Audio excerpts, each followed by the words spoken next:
Hello and welcome. I am Reb. I've got something to tell you. I know it will come as a shock to some, so you may want to sit down for this. Hold a hand of a loved one, hug your support animal, pour yourself something above 60 proof. Okay, ready? Hollywood is dead.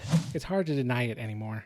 There is a concerted and ongoing effort to tear down and destroy our heroes, especially male heroes, in our recent pop culture.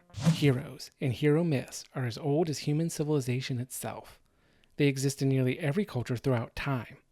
Generally speaking, heroes reflect something of the culture that spawned them, the embodiment of ideas, morals, and beliefs. They give us something to look up to. They encourage and inspire us to look beyond ourselves towards something greater. And that is the reason they have to die. Star Wars killed off Han Solo and Luke Skywalker. Masters of the Universe killed off He-Man in the first episode of his own show. John Connor, James Bond. One after another, Hollywood is killing off classic male heroes. Even when they don't physically kill them off, they find ways to destroy what they've always stood for. A fundamental aspect of heroes is that they stand as symbols for things greater than themselves, to principles and values that are timeless.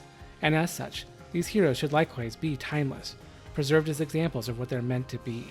I don't think it's impossible to tell a story of an older version of a hero, but I do think it's very difficult, and it shouldn't be done as a vehicle to undermine them. Driven by modern politics and ESG scores, Hollywood is not interested in curating content for their audience anymore. Instead, they've decided to try to curate an audience for their content, believing if they hold this course long enough, the rest of us will eventually give in and join them. And this, more than anything else, is why Hollywood is failing. In today's market, traditional heroism is not held up, and traditional heroes are sacrificing the altar of modern politics. Will they be able to focus back down on what their audiences and customers want? Will they be able to deliver smaller, simpler experiences to reignite interest and passion in dying mediums? But I'll be honest right up front, this isn't the show we were looking for. Let's get into it. Amazon Prime's television adaptation of Bethesda's Fallout games had a lot of potential going in. Helmed by Jonathan Nolan and backed by a solid cast and talented creative team, there was reason to hope we may actually get a decent adaptation of these video games. But hope is a dangerous thing in today's media landscape. It was hard to get too excited about this show when there was still a rather strong chance it would end up being another Wheel of Time or Rings of Power. Another adaptation ruined by talentless activists pushing agenda over narrative. However, Amazon has now released all 8 episodes of its first season together, and having watched them all, I can confidently say those worst fears have not been realized. I think Fallout has some significant flaws, but it also ranks as one of the best Prime original series they've delivered to date. And they've clearly done something right, because sales numbers and Steam charts show massive numbers of people are returning to play the Fallout games. In a time where so many franchises have been corrupted with agenda and messaging, Fallout stands out as just a bit of mindless fun, and is well deserving of a watch. It's finally here. After a 2-year wait, Hollywood strikes, internal strife, restructuring, and a heap of negative fan backlash, Rings of Power Season 2 has arrived. And right away, they've proven they've learned nothing from the failure of Season 1. The supposed good guys are almost all arrogant, selfish, and deluded into thinking they are far more capable than they are. Without much reason given, they trample over sound arguments in pursuit of something we as an audience know will lead to their destruction. In Lord of the Rings, this prideful self-indulgence is displayed by characters like Saruman and Denethor, but they are unequivocally antagonists. They are in the wrong. To have those we are supposed to side with, to root for, display this same kind of moral foolishness does not work very well. More than unmotivated, they have very purposely skipped or left out every single scene or moment that could have served as connective tissue. There are so many missing interactions and character beats that I can't help but wonder if the writers don't care about these characters at all. They are used for a purpose. They are plot devices, devoid of humanity. All this to say, the situation with Helldivers is a part of a much bigger topic on media control, which is encroaching further and further by the day, as entertainment giants grow more anxious and desperate over the current media landscape. The entertainment industry has made some bad bets recently. Streaming has not been the cash cow they expected. Chasing modern audiences has not paid off. And their over-reliance on foreign markets led to hasty expansion, as too many believed in the myth of perpetual growth. Now the industry is going through a predictable and necessary adjustment, constricting back down to a sustainable size.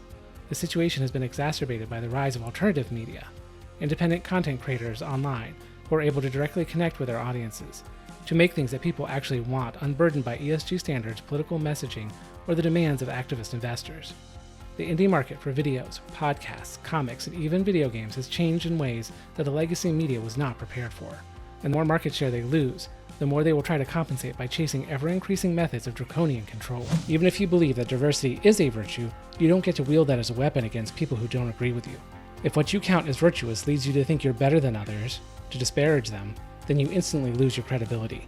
Your virtue gets washed away on the shores of your own narcissism. For many, playing games, watching movies, or reading books is not about identity. It's about enjoying a story. It's escapism. It's fun. Maybe to have a cathartic release or to let off some steam. To compete against others, against yourself, or against a game developer who's built an experience to challenge and test you. The recent wave of pushback, both financial and critical, over the changes to games is a sign that gamers as a whole are not on board with the new programming activists have tried to implant. And after years of enduring prescriptive programming, being preached at, vilified, and watching as their favorite medium has been destroyed by no-talent hacks, gamers are not only showing their resistance to being programmed, but they are finally speaking out and pushing back in such a way as to make one thing undeniably clear. Years and years of activist efforts to effect change has failed. A generation's life work across several disciplines, countless careers, and an unfathomable amount of money in gaming culture has not shifted very much. The work of so many for so long has come to nothing. They have not achieved their goals socially, and the games that they have made have largely failed as well. They've produced products that will be lost to discount bins and landfills, having no enduring presence with no lasting impact. Because in this case, as well as the broader scope of censorship, it isn't really a political debate, but a human one. The question underlying all censorship is, should anyone have the power to limit what people can see and hear? Who has that right, and who imbues them with that authority? For those who are in this for the long haul, to retake the broader media landscape from progressives and activists, it isn't over. The fight will continue. So you may have heard the news. Disney is making another Star Wars movie that continues the sequel trilogy and continues to focus on main character Rey Palpatine. She's a Palpatine. She's not a Skywalker. You don't get to just take someone else's family name because it makes you feel better. She's a Palpatine.